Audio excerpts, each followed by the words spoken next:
Ek het hom nie. Goeiemôre, dis donderdagoggend. Miskien sou jy dink nou, hoekom sê ek dit nou? Ons weet almal dis donderdag, maar dis 'n baie besondere donderdag vandag. Dis Hemelvaart. Dis een van die groot feeste van ons kerk, van die Christendom. 'n Kersfees en dan die lydenstyd en Pasen en Hemelvaart en Pinkster. So ek dink ons die koms van die Here Jesus. So dink ons dan vandag ook daaraan dat hy die koning is en dat hy op die troon sit. So kom ons sluit net ons oë dan bid ons saam.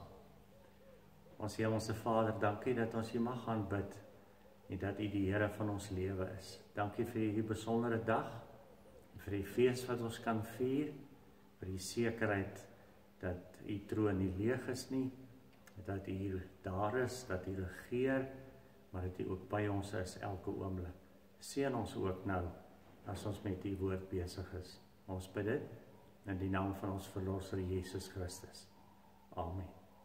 Ek gaan vir ons 'n paar verse lees uit Lukas. Dis die laaste paar verse van die evangelie volgens Lukas, waar hy die hemelvaart van Jesus beskryf. Daar staan vers 50: Daarna het hy hulle uit die stad uitgelei tot by Betanië. Daar het hy sy hande opgehef en hulle geseën. Terwyl hy hulle seën, het hy van hulle af weggegaan en is hy in die hemel opgeneem. Hulle het hom aanbid en met groot blydskap na Jerusalem toe teruggegaan. Daar het hulle die hele tyd by die tempel gebly en God geprys.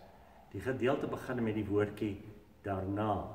In die vorige klompie verse word vir ons beskryf hoe Jesus opgestaan het uit die dood, hoe hy aan die vroue verskyn het, hoe die disippels getwyfel het daaraan, en dan die bekende verhaal van die Emmausgangers, twee wat op pad is na Emmaus, en Jesus wat by hulle aansluit, en hulle besef eers nie dat dit regtig Jesus is nie, dit ontdek hulle later aan die tafel, en Jesus verduidelik vir hulle wie hy is en die verlosser is, en dan kan hulle teruggaan Jerusalem toe, met die wonderlike boodskap, die Here het opgestaan en hy leef. En dan staan hier nou daarna, dit behoort 40 dae later te wees, het hy hulle uit die stad uitgelei tot Betanië. En dan die woorde wat ek graag wil beklemtoon, daar het hy sy hande opgehef en hulle geseën.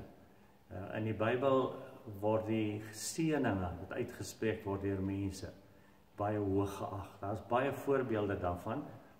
Dink maar aan Biliam, dis die donkieman, die man met die pratende donkie, wat betaal is om Israel te gaan vervloek, en deur die Here voorgekeer is, en opdrag gegee is om Israel te seën. Dit is die bekende verhaal van Isak, wat vir Jakob geseën het, in plaas van Esau, die oudste.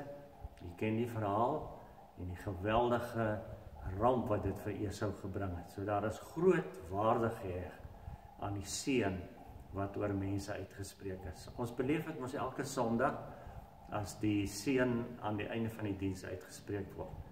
En ons het al opgelet dat ons nie sê mag die genade van ons Here Jesus Christus en die liefde van God en die gemeenskap van die Heilige Gees met julle wees nie.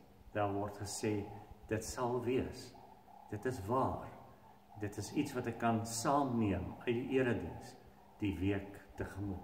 En Jesus doen dit nou hier aan die einde met sy disippels, nadat hy 3 jaar saam met hulle die pad gestap het, hef hy sy hande op en hy seën hulle, en daardie seën is vir ons bedoel, ook vandag, ook in ons moeilike omstandighede, wat ook al jou omstandighede spesiaal is, Jesus, die Here, is by ons. En dan staan daar, terwyl hy hulle seën, het hy van hulle af weggegaan en is hy in die hemel opgeneem. Die ander weergawe van die hemelvaart is wolke het hom weggeneem.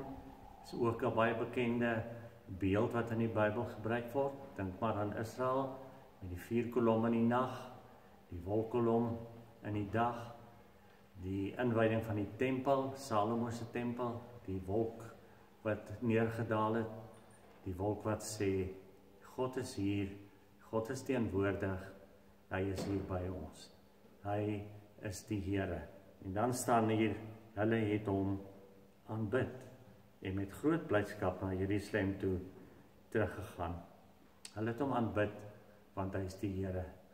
Johannes die disipel sou later op Patmos vir Jesus ontmoet op die strand en dan lees ons in Openbaring 4 dat hy 'n gesig van die hemel het en die troon van God en vir God self sien. Die troon is nie leeg nie. God het nie geabdikeer nie. Ook nie in watter omstandighede ons ook al verkeer nie. Is God nog altyd hier en draai ons en seën hy ons. Hulle het hom aanbid en met groot blydskap na Jerusalem toe teruggegaan. Mense sou dink daar moet staan en hulle het hartseer teruggegaan. Want na 3 jaar in die teenwoordigheid elke dag van Jesus is hy nou weg. Maar hulle doen dit met blydskap. Hulle gaan Jerusalem toe en 10 dae later is dit Pinkster en kom die Heilige Gees en word hierdie klompie disippels groot getuies van Jesus, van die verlossing wat hy vir ons gebring het. Hierdie seën is vir ons bedoel. Hierdie teenwoordigheid van die Here is vir ons bedoel. En ons kan dit vir onsself neem vandag en daaruit lewe. Mag die Here vir julle almal baie ryklik seën, ook op hierdie dag. Amen.